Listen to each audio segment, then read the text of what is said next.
Hey YouTube, how the heck are we doing? It is Foul Play here, Bogle Master, back for the second match of this Pauper League. We're versing Dr. Frankenbaum. Opponent has won the die roll, keeping a 7-card hand, and we're going to mulligan to this 6. Looks pretty good at 6. I think we can throw away Mask and mostly be happy with what we've been dished up here. Alright, Javelin. Javelineer. You got it, opponent. Alright, so we'll play a Bogle and pass. So opponent can tap this to deal 1 damage to any target. Alright, that is a soldier deck. So just like mono white. We've versed these sorts of decks before, and main deck it's pretty good. Post board they can have a little bit more interaction though. This looks reasonable. We bricked on land drop, but we get first strike, so I think that's an okay trade-off. And I think we want to use our fast mana for the cartouche here, not the abundant growth, just because it allows us to attack this turn and be quite efficient that way. Alright, opponent. Another, veteran sword, and okay, cool. So opponent's attacking in for a little bit. I guess we can probably block here before the Javelineer starts knocking our guy down a little bit. So currently our opponent has got 8 power on the board. They are currently winning the race. What we want to do, in my opinion, is get towards Armadillo Cloak so that we have that life gain, and then we should just have the victory after that. Unfortunately, we brick on mana that turn. So actually at this point I probably should be holding up blocks and not attacking. That was probably a bit silly for me. This game could get away from us from not blocking the 3 damage here by like a turn. And you have to remember as well, we block the 3 damage. It's first strike damage. These creatures for our opponent will shrink. Alright, so play Ash Barrens.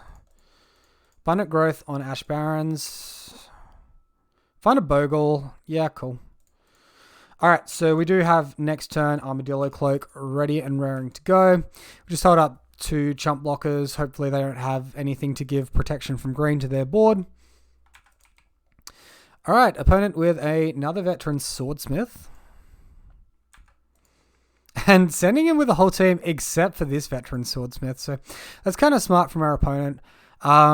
We can do something funky here. So if we block the arrowsmith, block with the big bogle, block the javelineers with the small bogle, we can actually shrink the toughness. Alright, so opponent does decide to attack with this one.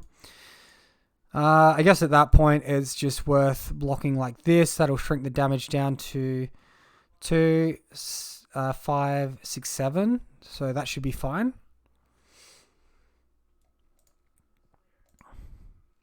And we find Utopia Sprawl, so that's a... Oh wait, we can't Armadillo Cloak this turn. Wait a minute, I am a fool.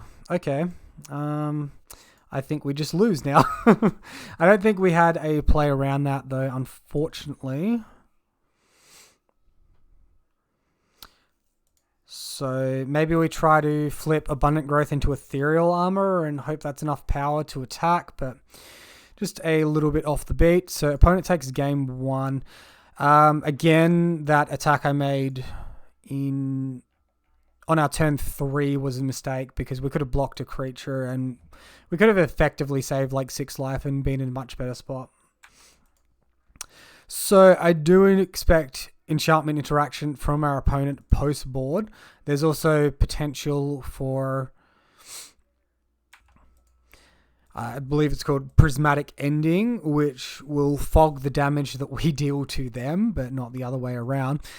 So there's an argument for Flaring Pain. I could be a bit preemptive wanting to bring it in, but Crucifix's insight is definitely warranted.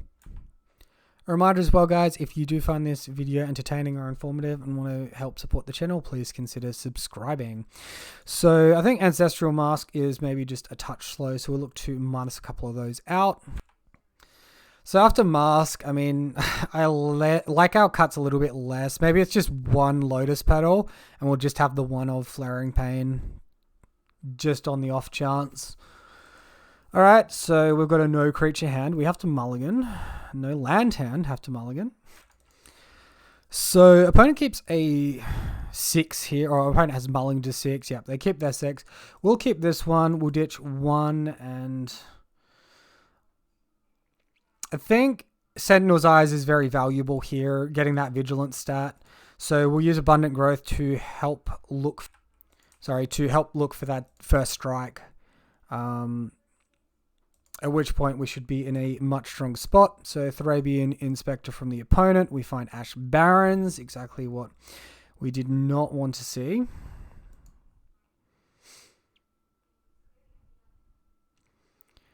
So I guess playing Ash Barrens is maybe slightly better than cycling it. Of course, we just get punished anyway. Alright, so we'll get in there for 2 damage. Hopefully the top of our deck is kinder to us. And opponent just passes to us, so we're going to be able to get in there for 2 damage. And I think we want to be a little bit deceptive about missing a land drop here to make our opponent think we've got a little bit more gas going on than what we do. Maybe it just stalls out that game a bit longer. And opponent passes back to us, so I suppose our plan is semi-working at the moment. We're going to go ahead and tap this one. Abundant Growth over here on the forest. Drawing a card. And lovely. Alright, we actually hit an aura, so good news us. And we can start attacking reasonably now. Alright, opponent flashes in Commando. This has an activated ability of destroy target artifact or enchantment. So I expect them to go after our Cartouche with that one, although they draw a card there after missing land drops, hit the land drop, play out the next Thrabian Inspector. So holding on to that Commando active for now. Although, what the hell is this? Convoke. When it enters the battlefield, if you control no tap lands, put 2 1/1 counters on it. Okay, that's not too scary. Although, our draw is a little bit scary. Alright, so attack for 3. At this point, I should actually be playing out my lands. I'm misplaying here a little bit. If we play out our lands and hit Crufix's Insight, we will be more likely to be able to cast multiple auras off of the top deck. So definitely a subtle misplay there. Alright, well, we find more first strike. So let's go ahead and put that one down. So opponent can shrink our creature to 3 to a 3/3 with this activation. If we kill this one first, yeah, we can attack. It's fine. So opponent just makes the obvious block, filters the damage, and destroys a Cartouche. Pretty expected. At least we got this guy off the board. Hopefully they don't have a way to return it. I think if this is their enchantment interaction, they're probably not running Ephemerate and possibly not running Dawnbringer Cleric. So that could be good news for us. If we block here, we're dead to like an instant speed one of these, which could be awkward. I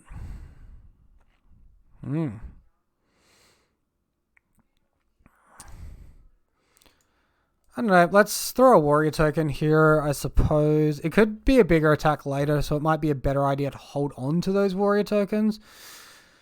And we go ahead and find the third Abundant Growth. So we're going to go ahead and cantrip that one. Look for something spicier, and that's what I'm talking about. Not bad at all, deck. It's about time. So the strength of Abundant Growth over Utopia Sprawl showing a little bit here, cantripping us into something better. Opponent with another Cathar Commando, so goodbye Ethereal. Alright, you served us well, my friend. Opponent with the first turn Rune of Green.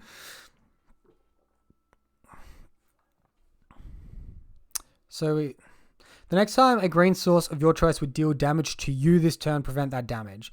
So it's going to fog out our creature hard, but we should still be able to block this creature and deal damage to this creature, kill it even. Yeah, and this is a source of your choice, so it doesn't actually target, so they're going to be able to indefinitely nerf one of our creatures. So what we're going to need is like a second creature and go wide. So warrior token is also white, so that's quite nice. We might ship gear and start enchanting the warrior token from this point forward. All right, a veteran swordsmith enters, 3 in hand for opponent.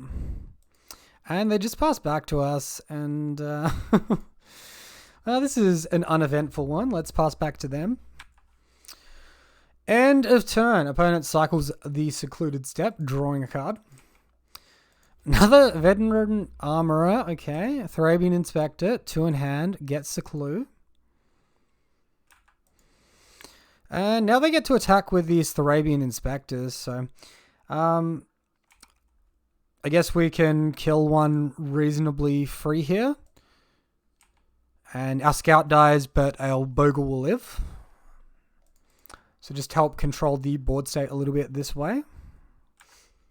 And we find Silhana Ledgewalker. Yeah, thank you, deck.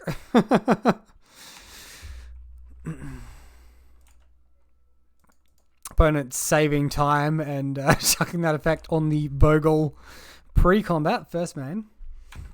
Wow, they are just not letting up. They, I think they've been tapping their mana every turn here. Now this one is big enough to be a trouble for our Bogle.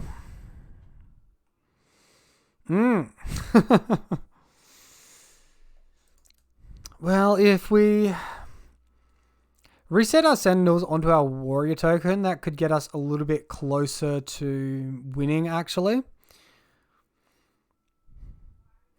So I think I'm going to take the risky line. I think board state wise, we're so far behind, we sort of have to do this. So this is fine. We'll lose both our creatures. We'll lose our first strike aura, but we'll start being able to build the warrior token.